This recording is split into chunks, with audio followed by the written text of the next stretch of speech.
Welcome Internet. Today we are talking about the history of personality disorders, the change that has happened in our conceptualization of them, how it was and how it evolved and how it's now going, which is a subscriber's request. So let's start with what we now understand as personality disorders. Nowadays we understand personality disorders as pervasive maladaptation in personality, i.e. something is wrong with the personality of the individual. It's not something that's better explained by a physical illness or another mental disorder. Like, what you have to understand is that the onset, as we believe it nowadays, is late teenagehood, early adulthood. And it's something that's unstable but stable, meaning that, for example, the person will cope in certain ways that are unadapted or inadapted, but it's something that's going to repeat itself through time, i.e. there's going to be a pattern, and that pattern is less than productive. So how did this concept emerge? Well, even though the word personality disorder is relatively recent, i.e. it's 20th century, the whole idea is very old, as even back in antiquity with Hippocrates, there was such an idea that something in personality was wrong. However, they did not conceptualize it at all like we do. For the ancient Greeks, it was more about biological dysfunction, like the humors, for example, fluids that would be in the body and would be too much, too little, too intense or not intense enough.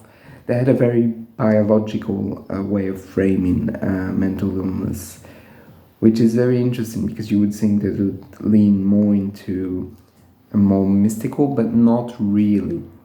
So it's quite interesting. So moving forward a very long time, because what you have to understand is that Hippocrates and his way of doing medicine, even though there were evolutions, was still held in actual high regard for a very long time, even during the Middle Ages.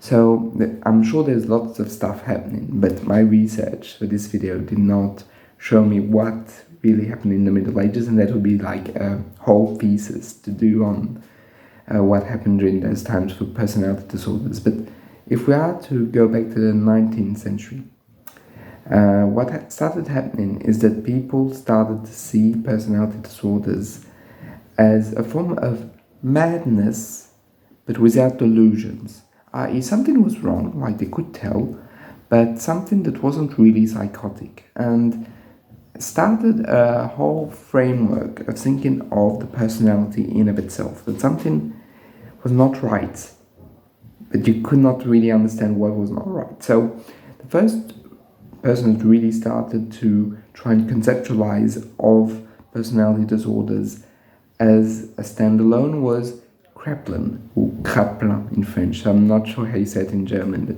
the idea is that Kraepelin started, as psychiatrist, started to think like, well, there are a lot of forms of personality disorders.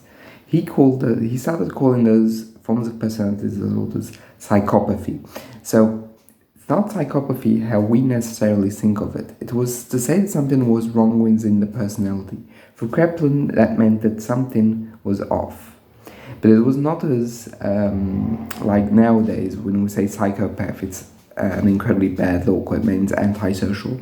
It also meant that at the time, but it meant more than that. It was like any distortion, which if you ever read old literature, you do find psychopath and psychopathy talked about a lot. But it's not psychopathy as we think of it. It's psychopathy in a much more broader sense, which basically meant that there was something that was off.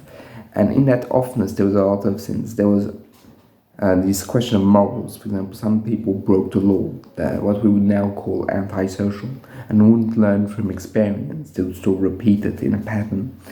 There were people, for example, who were alcoholic, and alcoholism was considered to be a personality flaw. There was depression that would be also considered as a personality problem back in those days. There was also this idea that people feared abandonment and would react to it, like what we now call borderline. So, it's a very interesting turn of events. They already had a framework that you can start to see the continuum with what we now have today, but they weren't called the same way at the time. And what really started to cement the personality disorders was the work of Schneider that would then be taken up by the DSM on the idea of personality disorders. But the DSM started with different types of personality disorders than we now have. For example, there used to be this idea of cyclothymia personality disorders, i.e., a change in mood, a mood swing personality disorder. They also started with passive-aggressive personality disorder or sexual deviation, i.e. perversion was a sexual misconduct, and it was also a personality disorder. All of these personality disorders were understood as something that was fundamental in the psyche of the person and that caused the stress. So when we started boxing those personality disorders, what happened is that there was a lot of triage that happened throughout the last 100 years. There are things that used to be there, for example, a sadistic personality disorder, which has fallen out of favor because there was not enough empirical evidence for it. So that doesn't mean, and that's a very interesting point, that it doesn't exist. What that means is that there was not enough data to go on to really cement it into the DSM. And fundamentally, the DSM has always had more or less 10. There used to be a point where there was 12, now there is 10. But there was always something in those compartments. But there's only really 4 that didn't really change. So the 4 that didn't really change are schizoid, schizotypal, paranoid, and obsessive-compulsive. Obsessive-compulsive personality disorder changed in name only, not in how it was described. For the rest, there was a lot of changes that were made. For example, we no longer talk about sexual deviation or dissocial personality disorder. We have moved on from that.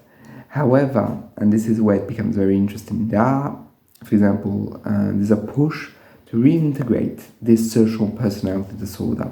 So you can see that our understanding is not perfect. We haven't reached, even nowadays, a pinnacle in which we're completely sure, in which everything makes sense. Quite the opposite, really. I feel that the more we've evolved with this concept of personality disorders, the more bizarre it has become in the fact that because there's no theoretical unity behind its concept. For example, what we understand now is that fundamentally, for science to progress, we need theories. However, as I've pointed out many times before, the DSM doesn't have a theory behind it. It's merely just basically a collection of symptoms, which does weaken how we understand the nature of personality, because if you have no theory back in it, be it humanistic, psychoanalytical, behavioral, existential, well, you're at a disadvantage, and our current understanding of personality disorders is being undermined by the fact that we don't have a unifying theory. Even if the theory turns out to be wrong or simplistic, it's still something that puts us at a disadvantage in the understanding of personality disorders. And what is also very interesting is that, for example, things like addiction also used to be considered a personality disorder. And what I find very interesting is that even though addiction in of itself is not necessarily a trait of personality disorders, it's not wrong to say that often there is something associated with it. As McDougall pointed out in her books on addiction, that there is often complicated relationship with the primary caregiver when there is addiction. It's often not common to have it without certain forms of issues of abandonment.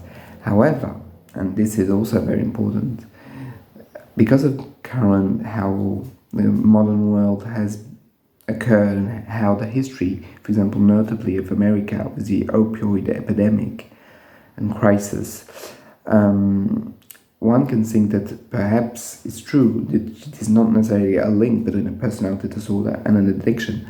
So I think on the whole it's very good that we have moved away from a personality disorder that's purely on addiction. I'm not saying that it can't be a symptom of another personality disorder.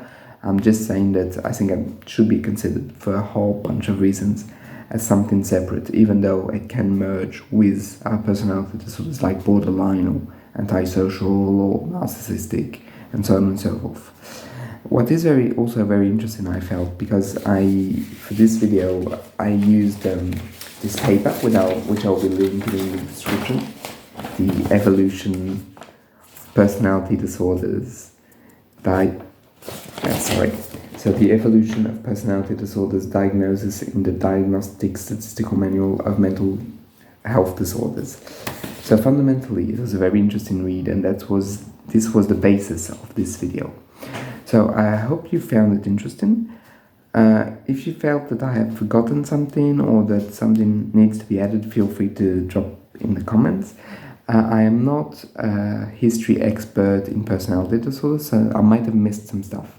So feel free to just add something if you feel that something is lacking in this video. So I hope you enjoyed it, and I'll see you in the next one.